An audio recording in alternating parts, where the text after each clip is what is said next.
क्या आपने कभी सोचा है कि आजादी के बाद से भारत के जितने भी प्रधानमंत्री बने वो किन किन सामाजिक और जातीय पृष्ठभूमियों से आए हैं? आज की इस वीडियो में हम 1947 से लेकर वर्तमान तक भारत के सभी प्रधानमंत्रियों की जातीय पृष्ठभूमि और उनके कार्यकाल के बारे में जानेंगे। ये वीडियो केवल ऐतिहासिक और शैक्षणिक जानकारी के उद्देश्य से बनाई गई है।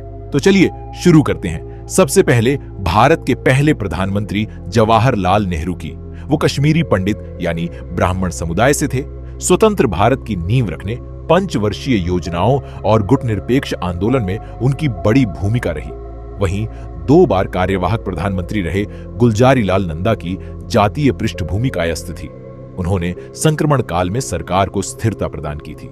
वहीं सादगी और ईमानदारी के प्रतीक लाल बहादुर शास्त्री कायस्थ समुदाय से थे। इन्होंने देश को प्रसिद्ध नारा दिया था, जय जवान जय किसान। वहीं भारत की पहली महिला प्रधानमंत्री इंदिरा गांधी जन्म से कश्मीरी ब्राह्मण परिवार से थी। बैंकों का राष्ट्रीयकरण, 1971 का युद्ध और आपातकाल उनके कार्यकाल की प्रमुख घटनाएं रहीं। वहीं पहली गैर कांग्रेसी सरकार के प्रधानमंत्री मोरारजी देसाई बने थे।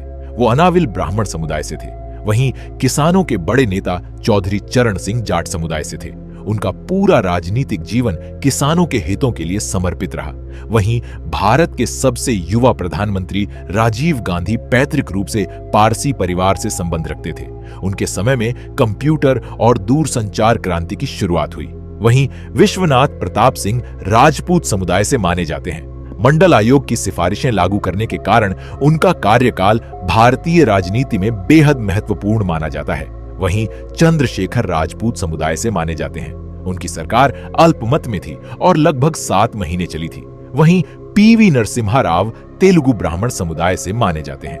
भारत में आर्थिक उदारीकरण की शुरुआत उनके कार्यकाल में ही हुई थी। वहीं अटल बिहारी वाजपेयी ब्राह्मण समुदाय से थे। पोखरण परमाणु परीक्षण, गोल्डन क्वाड्रिलेटरल परियोजना और बेहतर विदेश नीति उनके कार्यकाल की प्रमुख उपलब्धियां रहीं। वहीं एच.डी. देवेगौड़ा वोक्कालिगा समुदाय से थे। वो कर्नाटक के मुख्यमंत्री भी रह चुके थे। वहीं इंद्र कुमार गुजराल खत्री समुदाय से थे। उनकी गुजराल डॉक्ट्रिन पड़ोसी देशों के साथ संबंध सुधारने के लिए प्रसिद्ध है। वहीं मनमोहन सिंह सिख समुदाय से थे।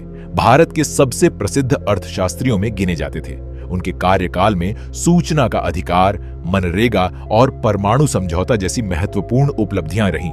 वहीं गुजरात के घांची यानी तेली समुदाय से माने जाते हैं, जिसे गुजरात में अन्य पिछड़ा वर्ग यानी ओबीसी के रूप में सूचीबद्ध किया गया है। उनके कार्यकाल में डिजिटल इंडिया, जीएसटी, अनुच्छेद 370 हटाना, कोविड-19 प्रबंधन और विभिन्न बुनियादी ढांचा परियोजनाएं प्रमुख विषय रहे हैं।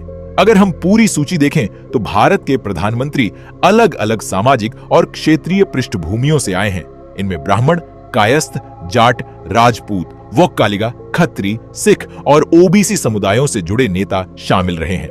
हालांकि किसी भी प्रधानमंत्री का मूल्यांकन मुख्य रूप से उनके नेतृत्व, नीतियों और देश के लिए किए गए कार्यों के आधार पर किया जाना चाहिए, न कि केवल उनकी जातीय पृष्ठभूमि से। आपके अनुसार भारत का सबसे प्रभावशाली प्रधानमंत्री कौन रहा है और क्यों?